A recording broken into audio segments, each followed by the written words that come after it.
College में हो गया है बहुत बड़ा हंगामा। नवाब को होने वाली है हीर और अर्जुन से जलन और कॉलेज में सभी लोगों के सामने पिटाई होने वाली है हीर की दादी के हाथों। ही एवरीवन, जूलियट जर्दी सीरियल के आज रात के एपिसोड में आप सबको देखने को मिलेगा कि जैसे ही सीरियल स्टार्ट होगा सभी लोग कॉलेज पहुंचेंगे और गुलाब भी कॉलेज पहुंच जाएगी अपनी नई प्लानिंग के साथ। उसने अर्जुन और हीर को चिट के थ्रू निकाल तो लिया है, जैसे कि मैंने आपको बताया था कि ये प्लानिंग के तहत ही है। तो आज आपको समझ आ जाएगा कि वो प्लानिंग आखिर थी क्या।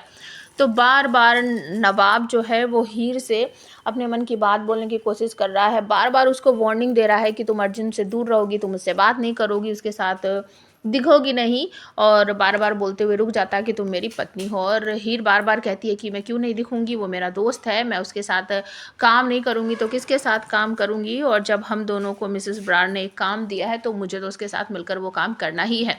लेकिन बार बार नवाब मना कर देता है कि नहीं, तुम उसके साथ कोई काम नहीं करोगी। और हीर आगे आगे चलती रहती है, नवाब पीछे पीछे चलता रहता है।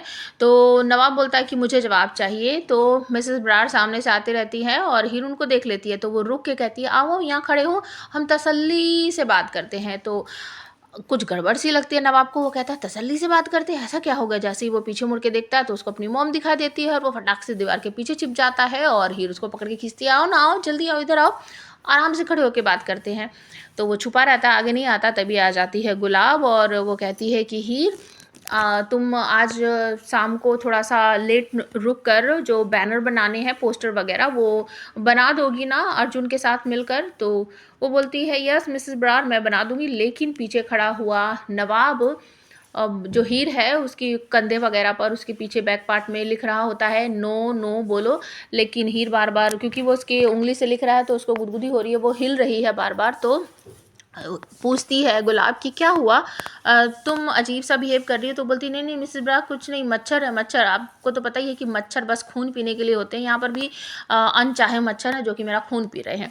तो मिसेस ब्रार बोलकर चली जाती है और वो बहुत मतलब सॉफ्टली बात कर रही है, ऐसा लगता है कि जैसे बहुत वर्ल्ड की सबसे बेस्ट सास है। लेकिन है बिल्कुल ऐसा नहीं। जैसे ही वो वहाँ से जाएगी और जाते जाते तुरंत फ़ोन करेगी रिचा को कहेगी तुम्हें याद है ना बेटा, ठीक 5 बजे गाड़ी भेजनी है हीर के मायके, वो लोग डिनर पर आने वाले हैं और खुले कानों से सुनो। वहाँ से रिचा कहती मम्मी जी मैं किसी गाड़ी को ड्राइवर के साथ भेज दूंगी, वो ले आएंगी। तो वो कहती नहीं, पहले कान खोलकर सुन लो, गाड़ी पहले हीर के मायके जाएगी, उसके बाद यहाँ कॉलेज आएगी, कॉलेज से हीर को और मुझे पिकअप करेगी, उसके बाद घर जाएगी। तो बोलती अच्छा मम्मी जी मैं वैसा ही करूँगी। तो कॉलेज में जो वॉलेट है वो भूल जाता है अर्जुन और उसे कॉफ़ी वगैरह लेनी होती है। तो हीर उसकी हेल्प कर देती है कि इसको मेरे अकाउंट में ही कनेक्ट कर देना, और पीछे से बहुत सारे लोग उसका मजाक बनाते हैं, देख लेता है। और सब लोग कहते हैं कि जब भी अर्जुन मुसीबत में होता है तो हीर उसकी हेल्प करने आ जाती है। और तभी वो लोग जाते हैं कुछ कलर वगैरह लेकर पोस्टर बनाने के लिए। तो अचानक से वहाँ पर ना कुछ पोस्टर बनाते टाइम कुछ बैलेंस बिगड़ जाता है, तो दोनों जो कलर वलर होते हैं ना वो सब उन दोनों के ऊपर गिर जाते हैं, लटक पटक से हो जाते हैं, मतलब एक दूसरे के ऊपर वो दोनों बिल्कुल कलर से लिपट जाते हैं। और तभी वहाँ पर सारा कॉलेज, प्रोफेसर और हीर के मायके वाले, गुलाब सब इकट्ठा हो जाते हैं। तो ये सब देखकर बहुत भड़क पड़ती है हीर की दादी और उसको डंडों से पीटने लगती है कि शादीशुदा है ना, ये सब क्या कर रही है यहाँ पर, और कॉलेज में ये सब करने आती है। और सभी लोग उसको रोकने की कोशिश कर रहे हैं, जैसे कि हीर की माँ, उसकी बहन और उसके ताया जी की बेटी। लेकिन वो दादी अम्मा जो है वो बिल्कुल भी नहीं सुन रही है और बहुत सारे डंडे बजा रही है। और नवाब को ये सब देखकर बहुत बुरा लग रहा है। वो सोचता है कि ये अर्जुन कुछ कर क्यों नहीं रहा है। तो वो भाग कर जाता है और जो फायर अलार्म होता है ना उसको बजा देता है।